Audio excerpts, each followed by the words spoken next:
So I just wanted to take a semi-quick look at The Cook, the Thief, His Wife, and Her Lover, the 1989 film released by Palace Pictures and directed by Peter Greenaway. This is definitely a very interesting film, just visually very striking. There's always something going on, and to a degree it kind of reminds me of something along the style of Baz Luhrmann, even though, he uses color very vividly as well, but the color here seems to be a lot more symbolic and a lot more expressive. It's not vibrant and flamboyant, but it still definitely speaks volumes. So I think most of us are very familiar with this film. Basically just a story of, I guess you could say, a woman who feels trapped in her marriage. She's very unhappy. She takes to adultery, obviously with a man who she actually does care about.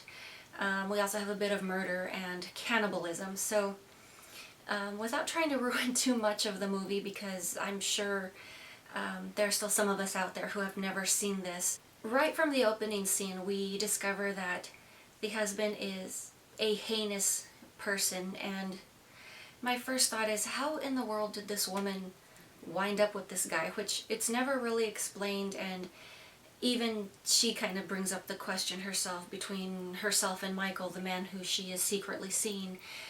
And it really does make you wonder, because she is so different from the man that she married. Even though it's never really explained, and I know issues like this do happen in real life, but what in the world was she thinking, or what in the world did she get herself tangled up in? But the husband in this film, I guess you could say he's somewhat of a gangster. He's very brutish, very rude, crude. He's just an all-out asshole. But right from the beginning, he's a jerk to his wife. He's always complaining about the fact that she smokes. He goes on to saying right from the first scene that she has soot on her face and on her cleavage, that it will ruin her sense of taste and that it makes her urine stink. And, even though he's saying this in front of his goons, you might think, well, he's humiliating her, he's trying to embarrass her, but to a degree it also comes off as very controlling, just the fact that he's going to such lengths to make her stop smoking. But not just that, if he's just casually mentioning her urine, it makes you wonder, how closely is this guy monitoring her? I mean, is he really keeping that close a watch, even though it's just, sarcastically stated? It makes one wonder, what lengths will this guy go to control this woman? So, as previously stated, for those of you who have seen the film, or if it's just a first-time view for you, the first thing that you will notice is the color, and it is very symbolic, but it's left open to interpretation, which I really enjoy about this. So one of the first things that you may notice is the fact that the husband refers to his wife's dress as being black. She says, no, it's blue.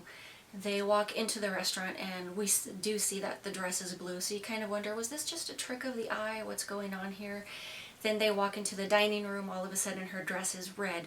So she changes from scene to scene, and I think it's just more she's adapting to her environment, is my way of seeing this. But another thing that I just kind of noticed, every single time they are in the dining room, even though the walls in there are red, she is always wearing some form of red. Even at some point when she's wearing a black dress, she has long red opera gloves. She is always wearing red every single time they are in the dining room in this film.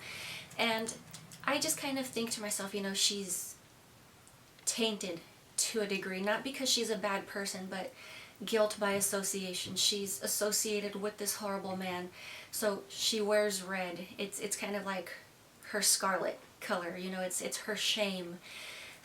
Just the fact that she is possibly frowned upon for being in his presence.